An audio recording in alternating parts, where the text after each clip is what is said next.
Feel good. I've just played a couple of 9 holes the last couple of days. Golf course is looking great. Wind's up, which is good. Make for an interesting test of golf, I think. But just had the last week off, so I'm good to go. And obviously the winner of the inaugural event in that format. Are you liking the format again this year? Yeah, I think so. There's been some change to the front 9, but all the match players on the back. So essentially we've got the same golf course as last year, in the same conditions. So yeah, look, the format's it's a different one. It's interesting. It's quite physically demanding, as well as always mentally when you're trying to play for a championship. So it's quite a unique tournament in that respect. So, but last year was definitely a challenge, and it was great to overcome it. Obviously, take my first win in my home state, so it'd be great to replicate it. What do you think of the holes that they're using for the shootout on Sunday? Yeah, they're a little bit different. So it's good that it's all out in this 9. I think it'll be a bit easier. I think for spectators, less buggy rides. Well, there's one less buggy ride anyway. But I think this golf course, I mean, whatever combination you use, they're all great holes. They're all great match play holes. They're all birdieable. And there's lots of troubles also that lurk in amongst every hole. So I think they've picked some great holes. And yeah, and obviously just depending on setup on Sunday, we'll determine how hard they play. Not really. No, look, match play is one of those things. It's just qualifying first, and that's just like last year. I mean, you just got to finish top 24. Ultimately finishing inside that top 8 is ideal, but outside of that, look, you just got to get your foot in the door. And once the match play rounds begin, it's a bit like tennis. You're not playing 154 other players all of a sudden. You're just playing 5 rounds, and you've got a championship. So, and it's 5 individual players as well. So you really just got to take one match at a time, one player at a time, and just chip away at it. So, but there's no real. Yeah, I don't think I'm not taking anything from last year. I played great golf, and if I can replicate what I did last year in terms of my form coming into this event, then I'll give myself another good chance of winning. But you sort of flew under the radar on the way in last year, not so this year. How different does it feel for you? Yeah, it feels it feels the same pretty much. It's just sure. After missing my card last year, there was definitely a greater incentive to win this week. But there's winning. There's also winning in front of your home state as well. That put greater pressure on me as well. So there's a lot of factors that I was really proud of for winning last year. So this year is I feel as though there's definitely a bit more pressure off the shoulders, and just go out and just play. So hopefully my best golf can prevail again. Will we hear you on the open mic? On the open mic? Will you be mic'd up during play for the? Look, I mean that's an option, and that's an option.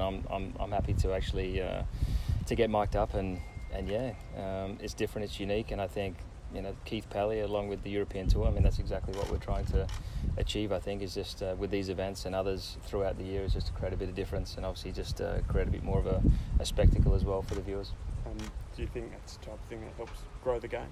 Well, who knows? This is last year it was really just suck and see. Really, it's. I think we had some really good feedback, and I think we'll just have to wait and see, tune into the coverage, and check the numbers after this week. I know that last year got tremendous interest just with a different format, just to see how it would go, and I think it was a huge success. I don't think overdoing it is the way to go, but I think having certain events at certain times of the year that are a little bit different, a little bit outside the box as well, and not just your standard 72-hole stroke play events is a good thing. How do you reflect on your year last year? Because obviously it was an amazing start to get your tour card back. Yeah, definitely. It was a great start to the year. Played fantastically, and then just had a bit of a flat spot through the middle. Played okay towards the end, but wasn't my most consistent year. Which this year I'm just looking forward just to trying to tighten up on that aspect and just try and get my driver a little bit more consistent than what it was last year. In terms of world rankings, what sort of goals have you set yourself? Definitely. I mean, they're always there, aren't they? I mean, winning takes care of that. So, obviously winning again this year, and then, obviously with the world ranking points into the world match play, and obviously the PGA is always a good milestone as well. No matter what your number, the world ranking points these days, where they're structured, you can actually get yourself up there very, very quickly. And you can also fall out very quickly. So if you have a good run of events, then the world match play, then also top 100 is the PGA Championship later on in the year as well. So that's my goals for now. Any other questions? What do you make of the field overall, Brett? And who else do you see as big threats this week? It's a great field this week. Got a lot of great players. Obviously Beef with a late call up there. He's coming down to play, which is great news, and he's one hell of a player. Obviously Lee Westwood, Danny Willett. I mean, they're just, they're household names, so they're always a threat. But there's just, every player in this event, once the match play begins, is a threat. 6 holes match play. If you get off to a slow start or someone gets off to a fast start, which every single player in this field is capable of doing, then you're on the back foot. So everyone's a threat this week with the format. Just touching on a question from earlier, what's it like walking back here as the defending champion? Like, how does it feel? How do other people react when they see you and things like that? Well, look, it's just pretty much. I think it's just that your name goes from rummy to defending champion.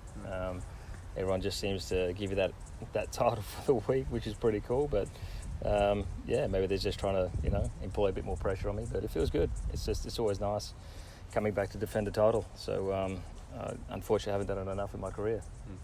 What's your schedule looking like this year, Brett? You won the Order of Merit last year on the Australasian Tour, and so you've got some big WGC events coming up? Yes, correct. So it's still same old really from the European Tour side. I'll be going back to Europe and obviously playing a fairly busy schedule, but obviously with the WGC, the Open Championship and the HSBC at the end of the year, there's some great events that I got into, so it's really just focusing on the European Tour and obviously the race to Dubai first and foremost. So just looking to just have a good year all round, and just this game's it's a crazy game. Winning opens up doors, and you got a fairly cemented schedule, but playing well and winning and changes that dramatically. So I'm just playing it as it comes. Brett, there's quite a lot of Brits here this week. Did you have a bit of fun with them during the Ashes series? Oh, of course, yeah. So that's pretty much all done and dusted. Unfortunately, if it's a bit more of a closer Ashes, it's a bit more of it's a hard felt ribbing, but for the fact that it was all over and we gave them a fairly good dusting, it's a bit of a non-event really, but it's been fun though. It's been good. Any more questions? No? Thanks, Cool. Brett. Brilliant, thanks. Good luck for the week. Cheers.